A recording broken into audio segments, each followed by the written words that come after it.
What's up? Man, I know what you're thinking, man. How dare you?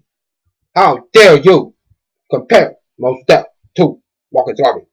Well, I do that because a lot of black people, a lot of Negroes in this country don't even know who Marcus Garvey is. But yeah, you say Mos Def. Yeah, people know who Mos Def is. Oh yes, I know who Mos Def is. He played in that movie with Paul Walker. He was running from people, right? Well, unfortunately, but anyway, that's a whole nother subject. We didn't have to do that because, just like I said before, most black people in this country know more about Mos Def than they do about Marcus Garvey. So how do I bring black people in? Well, I gotta bring a social issue that's up to date. So black people look at it and say, okay, what are you gonna say about Mos Def? But actually, I got you.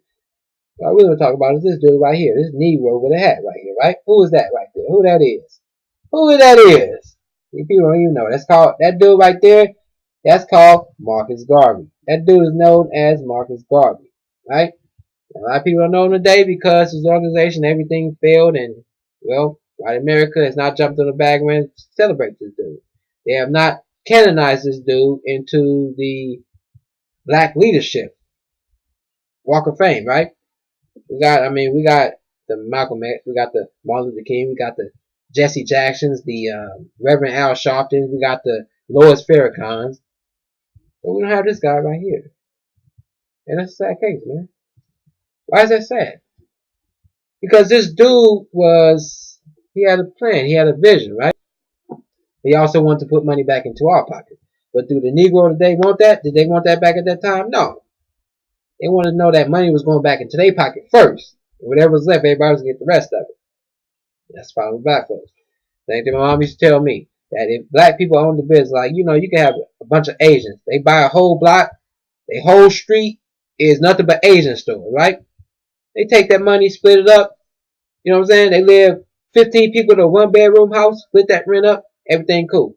Black people? Oh, no, you can't do that. She even said, we own the business. Guess what happened? Say you got $50.01.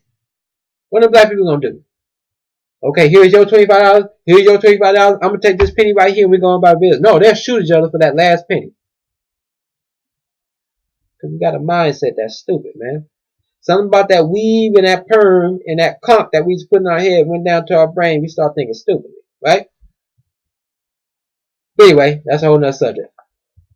What Marcus Garvey wanted to do, he wanted to make a black star line or a black cruise ship where everything was black, man. Everything was black owned, man. He wanted a whole black Wall Street where when we put money into this business, it's not just going to that business, it's going back into the black community, right? That's what he wanted. But the Negroes want that? No, because again, what they do when he created that black star line, it was for dangling people, man. They was digging their money, they was digging their hand up in that cookie jar, man. From the captain to the sailor to whoever's up in there, man. Digging their hand up in the cookie jar, taking money. They was fleecing that whole ship.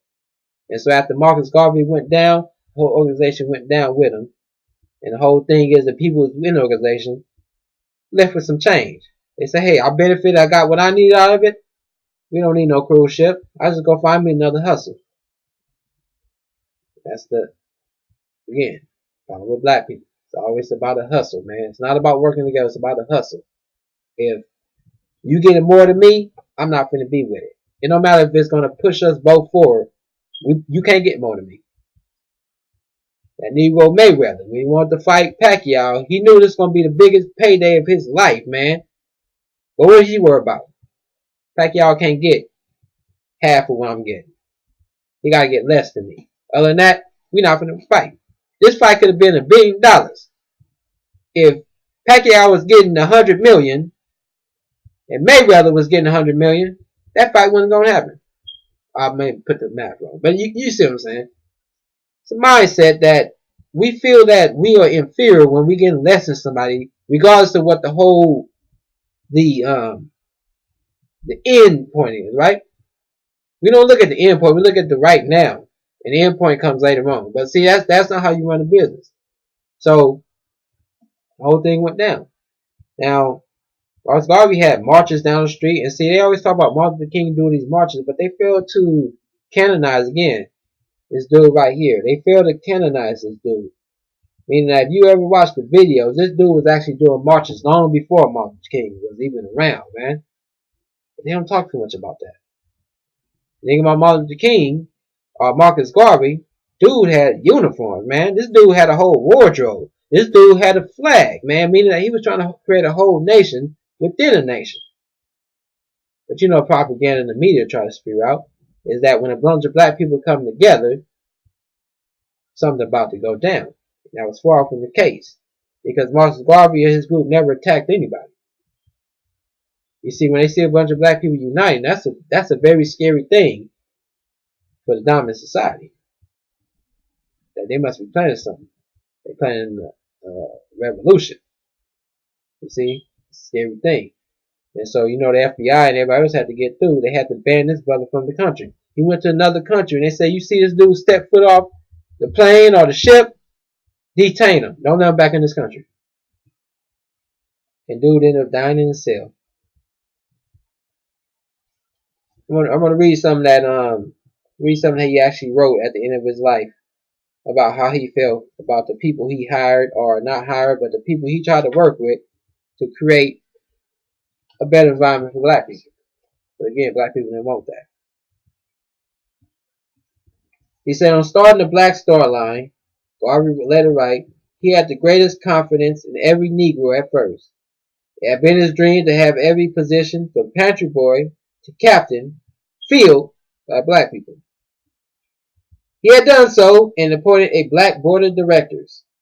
Garvey had thought to himself that every Negro felt like I did and was a great enthusiast to see the race go forward in success. Now, after several months in a dark and cramped cell, the unbearable truth had crept up on him. I gave everyone a chance, and the story is that very nearly everyone that I placed in a responsible position fleeced the Black Star Line. He clearly felt betrayed. The black man had no respect for another in a position of authority above himself. He explained the rationale behind the failure of the Black Star Line. And again, very good book, man. Illustrates the condition of the Negro in this country today. That we don't want nobody above us.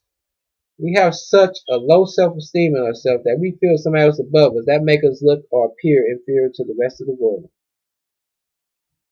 Meanwhile, that other person, us working together, can do some damage, man.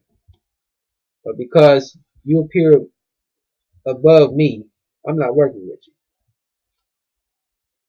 And so that's the story of Marcus Garvey, man. Go check this book out. I just wanted to present that out there, man. It'd be nice if they made a movie, man. If I had money, I would actually make a movie. But, you know, I'm broke, man. I don't have money like that. But just want to put that out there, man. And most definitely, let's stop.